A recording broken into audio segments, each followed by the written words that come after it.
going to my last job interview, I was all knotted up on the inside. I worried about how I looked, what I was going to say. I wasn't thinking if I could hear people or be heard during the interview. For a deaf or hard of hearing person, it can add another level of anxiety.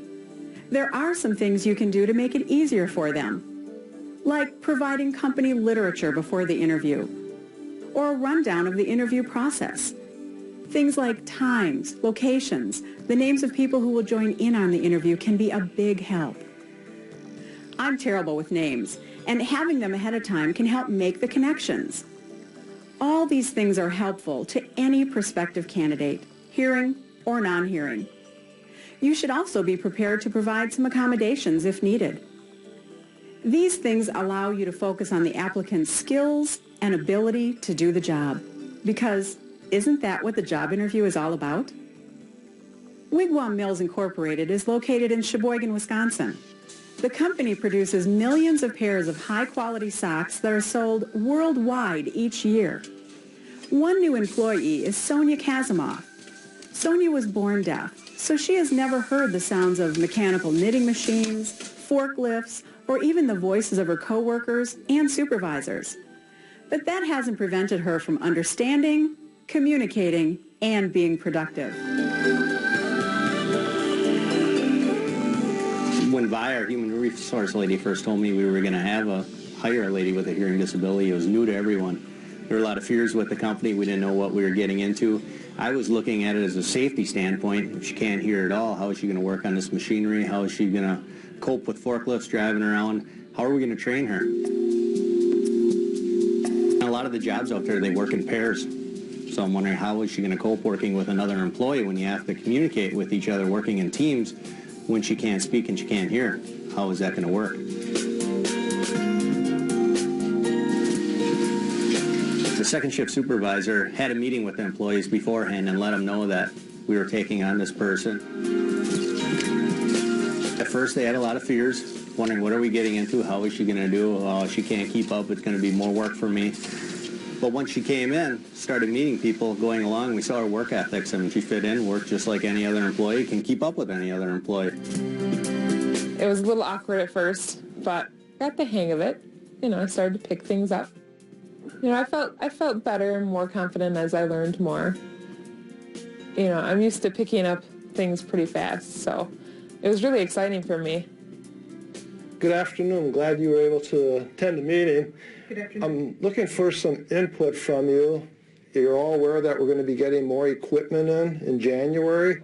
We need to fit it into our work cell here. What made my job easier was she was a very willing participant. She wanted to learn. And the other thing that I noticed with Sonia, she's adaptable. We really didn't have to make too many changes to accommodate her. When we started out, we did a lot of communicating with just a notebook and paper. So we'd have a notebook, we'd write it down.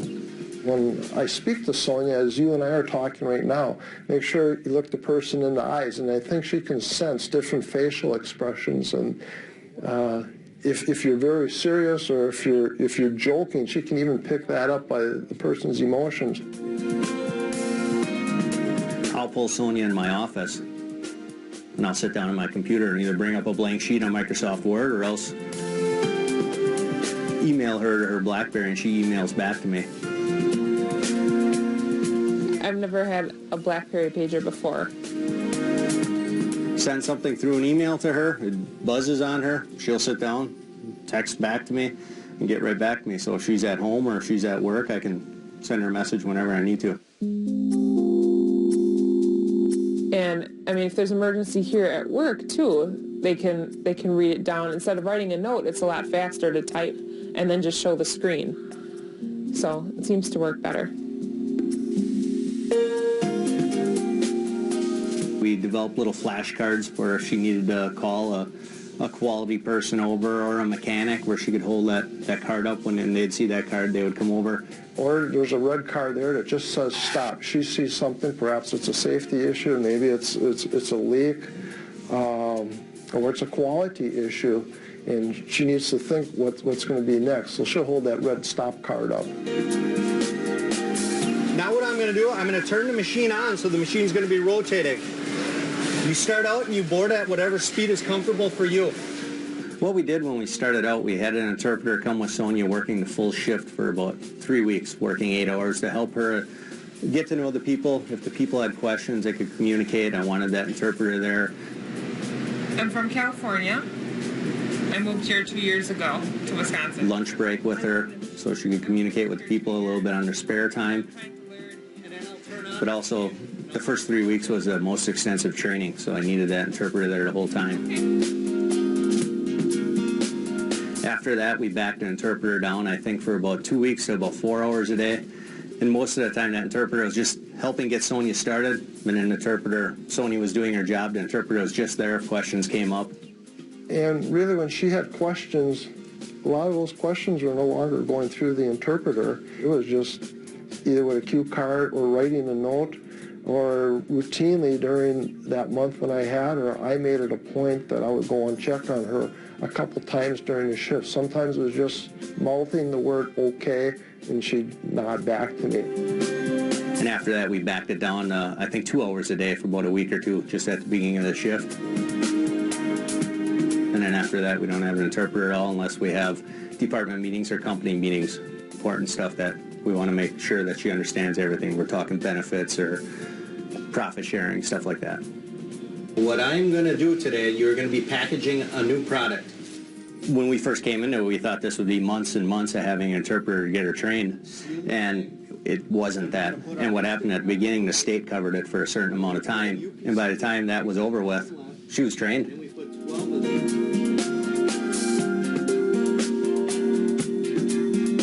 At lunchtime, I usually walk into the room and someone gestures to me, you know, to come and sit by them, and we can kind of talk back and forth on my BlackBerry, or we can write on a paper.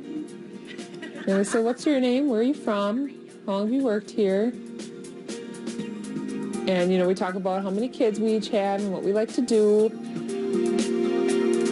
I'm always happy to chat at break time and lunchtime, and they're really, really interesting people that work here. I don't feel alone. I'm surrounded by friendly people. Some employees on the floor are now trying to learn sign language and that from her to communicate with her, make it a little easier for the both of them. So it's going well. We have some Hispanic people. We have quite a few Bosnian people. And then Hmong. They all work together. There is no wall or division there. So having Sonia come in, yes, she had considered a handicap. The people didn't really look at that. I have hand-eye coordination. I can do it. You know, don't discriminate against me. Give me the benefit of the doubt. There's nothing wrong with my body. I'm healthy. I'm just deaf. If the average person walked through the workplace and Sonia was out performing her job, you wouldn't know she had a disability at all. When she comes to work, she does her job. And I think part of that is because Sonia wants to be a good worker. She wants to prove herself that she can do it. She doesn't want to make a mistake, so I can feel comfortable with the quality level that she puts out there. I'm the type of person that would put quality before quantity. There's no point in not doing it right the first time. You do it a second time, it's costing you money. And she's one of those persons that's going to do it right the first time. I don't want anybody to be afraid of me because I'm deaf. You know, go ahead, give it a try.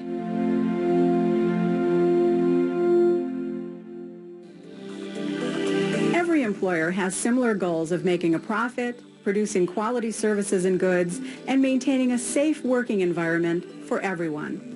You believe in diversity, and you hire people who are right for the job. Margaret and Sonia are certainly qualified and excel at their work. Their employers, supervisors, and fellow co-workers quickly and rather easily help these women fit in and become productive. And as you saw, they developed communication strategies, a language in the workplace, so everyone could understand each other. When everyone is connected, then even your deaf or hard of hearing employees speak in harmony.